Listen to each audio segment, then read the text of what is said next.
এখন থেকে কিন্তু আপনারা পিক্সআর্ট অ্যাপ্লিকেশনটা ইউজ করে জাস্ট এক ক্লিকে এই ধরনের ফটোগুলো এডিটিং করতে পারবেন। মানে ফটোগুলো আপনারা আপলোড করবেন, তারপর সাথে সাথে কিন্তু এই ধরনের এআই জেনারেটেড ব্যাকগ্রাউন্ড বা ফটোগুলো এডিটিং হয়ে আপনাদের সামনে চলে আসবে। সো কীভাবে আপনারা এই ধরনের ফটো এডিটিংগুলো জাস্ট খুব সহজেই করবেন, আমি মোবাইল স্ক্রিনটাকে ফলো করুন, আমি দেখিয়ে দিচ্ছি। সো ফার্স্ট আপনাদের যে কাজটা করতে হবে, আপনাদেরকে প্লে স্টোর ওপেন করে নিতে হবে এবং সার্চ করতে হবে পিক্সআর্ট লিখে। পিক্সআর্ট অ্যাপ্লিকেশনটা কিন্তু আপনাদের সামনে শো করবে, আপনারা কিন্তু এখান থেকে এটা ইনস্টল করে নেবেন। আমার অলরেডি ইনস্টল করা আছে, সো আমি এখান থেকে অ্যাপটা ওপেন করে নিচ্ছি।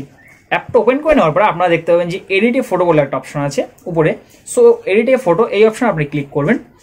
এই অপশনে ক্লিক করার পরে দেখতে পাবেন যে আপনার সামনে কিন্তু গ্যালারিটা ওপেন হয়ে গেছে। আপনি গ্যালারি থেকে যে ফটোটা এডিটিং করতে চান সেই ফটোটা এখান থেকে সিলেক্ট করে নেবেন। সিলেক্ট করে নেওয়ার পরে সাইডে একটু স্ক্রল করবেন, করে দেখতে পাবেন যে রিমুভ বিজি আছে। সো এই রিমুভ বিজিতে আপনি ক্লিক করবেন। রিমুভ বিজিতে ক্লিক করার পরে দেখতে পাবেন যে ব্যাকগ্রাউন্ডটা কিন্তু রিমুভ হয়ে গেছে। তারপরে সাইডে শো করছে স্মার্ট বিজি বলে। সো এই স্মার্ট বিজি অপশনে ক্লিক করবেন। তারপরে এখানে দেখতে পাবেন যে একটা লেখার বক্স এখানে তারা দিয়েছে। এখানে কিন্তু আপনি যেমন ক্যাপশন অ্যাড করবেন ঠিক সেই ধরনের এআই জেনারেটেড ব্যাকগ্রাউন্ড আপনার ফটোতে কিন্তু অ্যাড হয়ে যাবে, কালার ফালার সব কিছু কমপ্লিটলি তৈরি হয়ে।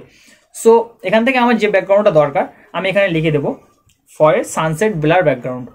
সো যখন আমি এই ব্যাকগ্রাউন্ডটা লিখে সার্চ করবো সাথে সাথে দেখতে পাবেন যে নিচে উপরে একটা অপশন শো করছে জেনারেট নেমের। সো এই জেনারেট অপশনে আমি ক্লিক করে দেবো। জেনারেট অপশনে ক্লিক করার পরে কিন্তু একটু প্রসেসিং হবে, আপনার নেটওয়ার্ক স্পিডের উপরে একটু ডিপেন্ড করছে। সো তারপর দেখতে পাবেন যে পরপর দুটো রেজাল্ট আপনার সামনে শো করবে এবং ফটোটা কিন্তু রিয়েলি মানে এমন ধরনের ফটো পিক্সআর্ট অ্যাপ্লিকেশনের মধ্যে এমন কোনো আপডেট আসবে এটা আমি কখনোই ভাবতে পারিনি। দেখেন যে কমপ্লিটলি মানে আপনি অবাক হয়ে যাবেন যে এমনভাবে ব্যাকগ্রাউন্ডটা তারা রিমুভ করেছে যে আর এমন ব্যাকগ্রাউন্ড তারা অ্যাড করেছে, কোনো রকম বোঝার ব্যাপার নেই আসল কি নকল এটা আপনারা কিন্তু বুঝতেই পারবেন না। সো আমি ফটোটাতে ক্লিক করব। ক্লিক করার পর নিচে দেখতে পাবো যে ডাউনলোড অপশন আছে, আমি কিন্তু এখান থেকে ডাউনলোড করে নিতে পারবো। সো ডাউনলোডে ক্লিক করার সাথে সাথে ফটো কিন্তু আমার গ্যালারিতে সেভ হয়ে যাবে। আপনার যদি এই ফটোগুলো পছন্দ না হয় তাহলে কিন্তু আপনার নিচে দেখতে পাবেন মোর রেজাল্ট আছে। সো এই মোর রেজাল্টে আবার ক্লিক করবেন। ক্লিক করার সাথে সাথে কিন্তু আবার একটু প্রসেসিং হবে এবং তারপরে আবার নতুন রেজাল্ট আপনার সামনে চলে আসবে যে ফটোগুলো আবার নতুন ব্যাকগ্রাউন্ড তারা অ্যাড করে দেবে।